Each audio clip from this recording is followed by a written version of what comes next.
आज हम बात करने वाले हैं 2003 की एंटवर्प डायमंड डकैती की। एक ऐसी चोरी जिसे लोग आज भी सदी की सबसे बड़ी चोरी कहते हैं। सोचिए, एक ऐसा जुर्म जिसे अंजाम देना नामुमकिन सा लगता था, मतलब कुछ ऐसा जो सिर्फ फिल्मों में ही देखने को मिलता है। चोरों ने कितना चुराया? 10 करोड़ डॉलर, यानी 100 मिलियन डॉलर से भी ज्यादा कीमत के हीरे, सोना और गहने। ये कोई छोटी मोटी रकम नहीं थी। इस एक चोरी ने दुनिया भर के बाजारों और सुरक्षा एजेंसियों में खलबली मचा दी थी। खुद एंटवर्प डायमंड सेंटर के सिक्योरिटी चीफ का ये कहना था। उनका दावा था, इस तिजोरी को लूटना नामुमकिन है।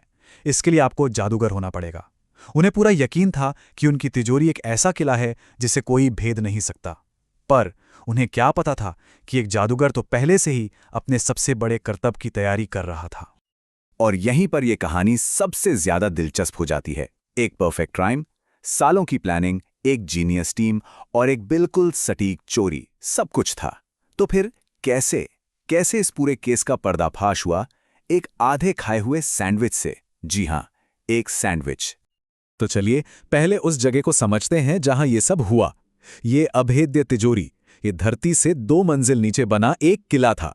चोरी का निशाना था एंटवर्प डायमंड सेंटर, जो कि समझिए वैश्विक हीरा व्यापार का दिल है। दुनिया के 80% अनकटे हीरे यहीं से होके गुजरते हैं।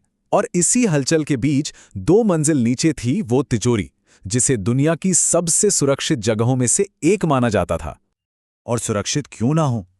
इस तिजोरी की सुरक्षा के 1 या 2 नहीं, बल्कि पूरे 10 लेयर्स थे। सोचिए, एक ऐसा ताला जिसके 10 करोड़ कॉम्बिनेशंस हों, डॉपलर रडार, शरीर की गर्मी को पहचानने वाले इंफ्रारेड हीट डिटेक्टर्स, यहां तक कि जमीन की हल्की सी भी हलचल को पकड़ने वाला सीस्मिक सेंसर भी था। और ऊपर से प्राइवेट सिक्योरिटी फोर्स अलग। मतलब इसे भेद पाना सच में नामुमकिन ही लग रहा था। लेकिन कहता है ना, हर ताले के लिए कोई ना कोई चाबी बनाने वाला होता है। इस नामुमकिन काम को मुमकिन बनाने का बीड़ा उठाया लियोनार्डो नोटार बार्टोलो ने। ये एक पेशेवर चोर था जिसने इस एक चोरी की प्लानिंग में अपनी जिंदगी के कई साल लगा दिए थे। और उसने विशेषज्ञों की एक ऐसी टीम बनाई जो किसी भी सुरक्षा सिस्टम को मात दे सकती थी।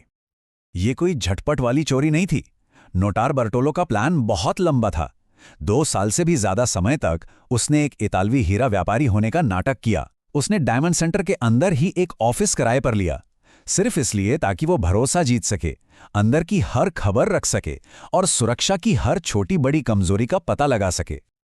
उसकी टीम को ला स्कूला डी टूरिनो, यानी ट्यूरिन का स्कूल कहा जाता था। और इसमें हर काम के लिए एक एक्सपर्ट। सबसे पहले खुद मास्टरमाइंड लियोनार्डो नोटार बार्टोलो, जो लोगों में घुलने मिलने और घुसपैठ करने में माहिर था। फिर था द जीनियस एलियो डी ओनोरियो, जो किसी भी अलार्म को चुप करा सकता था। द मॉन्स्टर फर्डिनांडो फिनोटो, जिसके हाथों से कोई ताला नहीं बच सकता था। स्पीडी पिएत्रो तावानो, जो लॉजिस्टिक्स और भागने का रास्ता तैयार करता। और एक सबसे रहस्यमयी किरदार, चाबियों का बादशाह, जिसकी पहचान आज तक कोई नहीं जानता। कहते हैं वो दुनिया का सबसे बेहतरीन चाबी बनाने वाला था। इस टीम ने पूरी 18 महीने तक तैयारी की। ये सिर्फ बातें नहीं कर रहे थे, ये काम कर रहे थे। उन्होंने एक पेन जैसे दिखने वाले कैमरे से तिजोरी और सिक्योरिटी की तस्वीरें खींची। और तो और, प्रैक्टिस के लिए उन्होंने तिजोरी का एक हूबहू डुप्लीकेट मॉडल तक बना डाला। उन्होंने हर प्रक्रिया की खामियों को नोट किया, जैसे कि एक छिपी हुई चाबी कहाँ रखी है, गार्ड्स कब आते जाते हैं, कैमरों के ब्लाइंड स्पॉट्स कहाँ हैं। सब कुछ उनके नक्शे पर था। और फिर वो रात आई, 15-16 फरवरी 2003 का वीकेंड। सब कुछ तैयार था। टीम ने अपनी परफेक्ट योजना को अंजाम देना शुरू किया और एक एक करके हर सुरक्षा घेरे को तोड़ना शुरू कर दिया। तो अब सवाल यह है कि उन्होंने इन हाईटेक सिस्टम्स को कैसे हराया? सबसे पहले थे इंफ्रारेड हीट सेंसर। उनका हल क्या था? कोई महंगी तकनीक नहीं, सिर्फ महिलाओं के हेयर स्प्रे का एक कैन। स्प्रे ने सेंसर पर एक परत बना दी जिससे वो शरीर की गर्मी को डिटेक्ट ही नहीं कर पाया। कमाल है ना? अगला चैलेंज था चुंबकीय दरवाजे का अलार्म। इसे बंद करने के लिए उन्होंने एक खास तौर पे बनाई गई एल्यूमिनियम प्लेट का इस्तेमाल किया। इस प्लेट ने चुंबकीय सर्किट को जोड़े रखा तो सिस्टम को लगा कि दरवाजा बंद है और अलार्म कभी बजा ही नहीं। और लाइट और मोशन सेंसर्स का क्या? उनका इलाज तो और भी साधारण था। सिंपल डक्ट टेप और स्टायरोफोम के डिब्बे। बार बार सबसे महंगी और कॉम्प्लेक्स टेक्नोलॉजी को बहुत ही सरल लेकिन जीनियस आइडिया से मात दी गई। तिजोरी के अंदर पहुंचकर उन्होंने अपनी प्रैक्टिस की हुई याददाश्त के सहारे अंधेरे में काम किया। सोचिए, उन्हें सब कुछ मुंह जुबानी याद था।